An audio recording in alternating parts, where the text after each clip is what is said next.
Hello and welcome to the Good Money Guide. Today we are joined by Anne Hunt, who is the Head of Client Performance at StoneX Retail. Anne, thank you very much for joining us today. Great to be here, Catherine. Thank you. Can you tell us what performance analytics does?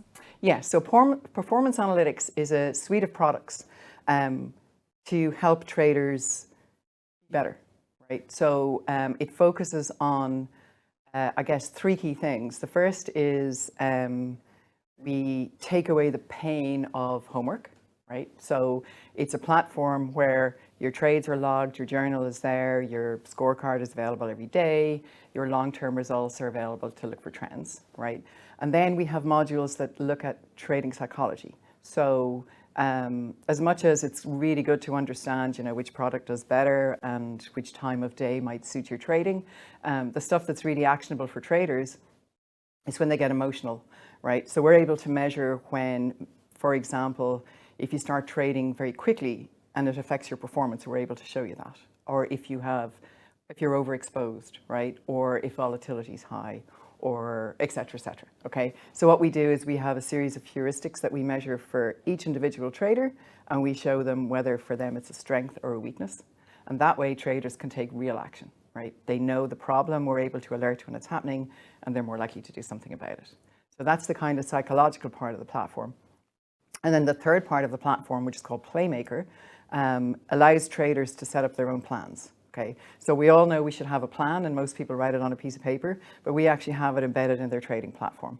And so we can tell them in real time if they're green, which means they're sticking to their plan, if they're amber, which means they're at risk, or if they're red, which is you're now trading with a lack of discipline, right? And what we've shown over time is that when traders are disciplined, many traders who are not profitable are actually profitable on their disciplined trades. Okay, so the idea is to help people understand that they can be profitable if they're better at sticking to their plan. Thank you. Okay. And what do you think are the major mistakes that most traders make? Well, I mean, I think mistakes is a hard one, right? I think it's around emotions, right? So I think people go into every trading session with the best of intentions, and typically it's your emotions that drag you off track, right? And so what people need to do is need to build habits into their day to help them stay on track, which is why we're attempting to be inside the trading platform, helping them to sort of recover quickly from mistakes. And so we work a lot with, sports people. So we work with Saracens within StoneX, right? And if you talk to any rugby player, and we talk to the team a lot, they would never say we don't make mistakes. Even professionals make mistakes all the time, but what we want people to do is recover faster. So acknowledge that you've made a mistake and don't let it drag you down a path, right? And just get yourself back on track. How can performance analytics help solve this?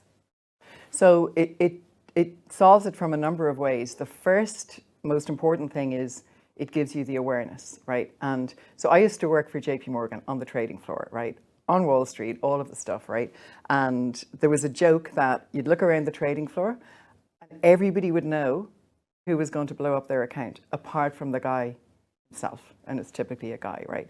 And so when you're stuck in an emotional state, you're the last one to know you're in it, okay? And so it's very hard trading alone to get yourself out of that.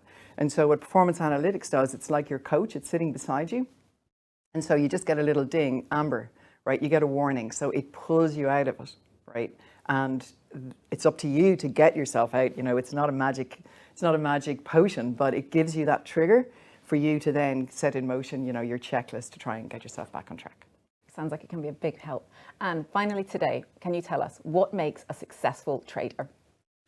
So I think the biggest thing about successful traders is their lack of conviction, right? Traders who are overconfident tend to let the bad positions run. So people who are more open to questioning themselves and understanding that positions can change and are flexible in their opinions, I think do better. I think that's the number one characteristic. Very interesting. Anne Hunt, thank you very much for joining us today. Thanks, Catherine. And thank you for watching the Good Money Guide.